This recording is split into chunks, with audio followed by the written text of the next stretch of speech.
Assalamualaikum warahmatullahi wabarakatuh. Shalom. Perkenalkan, nama saya Yultreni Damat dengan NIM 21011501010 dari kelas A, Prodi Sastra Indonesia. Pada kesempatan hari ini, saya akan menjelaskan teori mengenai resepsi sastra. Langsung saja ke penjelasannya. Resepsi sastra merupakan aliran sastra yang meneliti teks sastra dengan mempertimbangkan pembaca selaku pemberi sambutan atau tanggapan.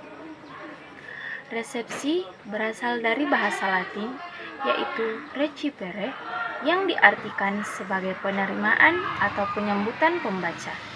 Dalam arti luas, resepsi diartikan sebagai pengolahan teks, cara-cara pemberian makna terhadap karya, sehingga dapat memberikan respon terhadapnya.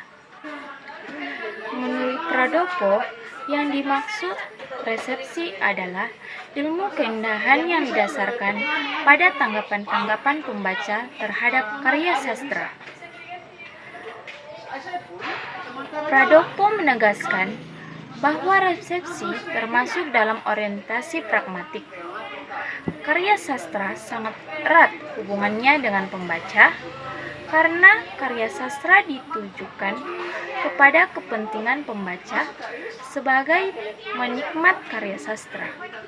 Selain itu, pembaca juga yang menentukan makna dan nilai dari karya sastra, sehingga karya sastra mempunyai nilai karena ada pembaca yang memberikan nilai. Adapun tokoh-tokoh dari teori resepsi sastra. Yang pertama, Hans Robert Jauss, di mana ia beranggapan bahwa karya sastra lama merupakan produk masa lampau yang memiliki relevansi dengan masa sekarang, dalam arti ada nilai-nilai tertentu untuk orang yang membacanya. Yang kedua, Wolfgang Iser, di mana ia beranggapan bahwa karya sastra sebagai bentuk komunikasi. Dalam hal ini, estetika tanggapan dianalisis dalam hubungan dialektika antara teks, pembaca, dan interaksi antara keduanya.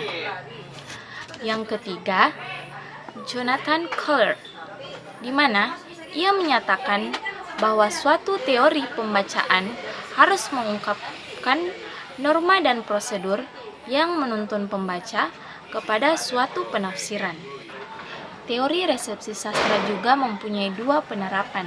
Yang pertama, penerapan metode resepsi sinkronis, dan yang kedua, penerapan metode resepsi diakronis, di mana penerapan metode resepsi sinkronis adalah penelitian resepsi sastra yang menggunakan tanggapan pembaca sezaman, artinya pembaca yang digunakan sebagai responden berada dalam suatu periode waktu. Dan yang kedua, penerapan metode resepsi diakronis, di mana penelitian resepsi sastra ini dengan metode diakronis merupakan penelitian resepsi sastra yang dilakukan terhadap tanggapan-tanggapan pembaca dalam beberapa periode. Tetapi, periode waktu yang dimaksud masih berada dalam satu rentang waktu. Adapun kelebihan dan kelemahan metode penelitian resepsi sastra. Masing-masing metode dalam penelitian mempunyai kelebihan dan kelemahan. Begitu juga dalam penelitian resepsi sastra.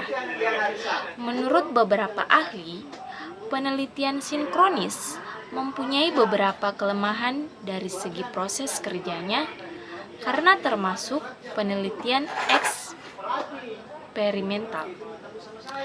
Penelitian eksperimental dinilai sangat rumit, khususnya dalam pemilihan responden, pemilihan teks sastra, dan penentuan teori. Selain itu, penelitian sinkronis hanya dapat digunakan untuk mengetahui tanggapan pembaca pada satu kurun waktu. Sehingga apabila diterapkan untuk karya sastra yang terbit beberapa tahun yang lalu, akan sulit membedakan antara tanggapan yang dulu dan masa sekarang, karena terbentur masalah waktu. Kelebihan dari penelitian resepsi sinkronis atau eksperimental ini antara lain responden dapat ditentukan tanpa harus mencari artikel kritik sastranya terlebih dahulu. Penelitian resepsi sinkronis dapat dilakukan secara langsung tanpa menunggu kemunculan kritik atau ulasan mengenai karya sastra dan dapat dilakukan pada karya sastra populer. Kelemahan penelitian resepsi diakronis akan dirasakan oleh para peneliti pemula. Umumnya, peneliti pemula akan mengalami kesulitan dalam menentukan karya sastra yang dijadikan objek penelitian. Karena umumnya karya sastra yang dikenal banyak orang telah diteliti resepsinya oleh peneliti-peneliti terdahulu. Kelebihan lain dari penelitian resepsi diakronis adalah kemudahan peneliti dalam mencari data, yaitu tanggapan pembaca ideal terhadap suatu karya sastra, sehingga peneliti tidak harus bersusah payah mencari data dengan teknik wawancara maupun kuesioner pada responden. Nah, itu saja yang dapat saya sampaikan. Bila ada salah pengucapan kata dan penjelasan yang kurang tepat, mohon dimaafkan. Sekian dari saya. Terima kasih.